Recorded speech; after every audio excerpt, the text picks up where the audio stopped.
If you need to cancel your Shopify subscription, follow these straightforward steps to ensure the process goes smoothly.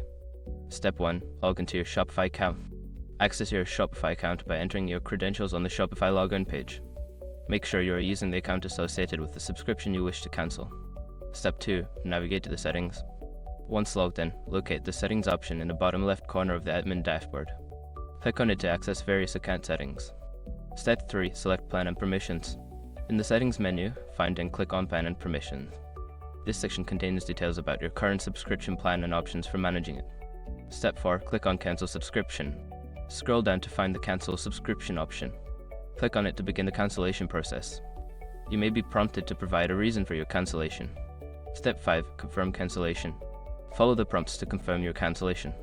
Make sure to read any information regarding final charges or data retention before completing the process. Once you have completed these steps, your Shopify subscription will be cancelled. Be sure to check your email for confirmation and any further instructions regarding your account.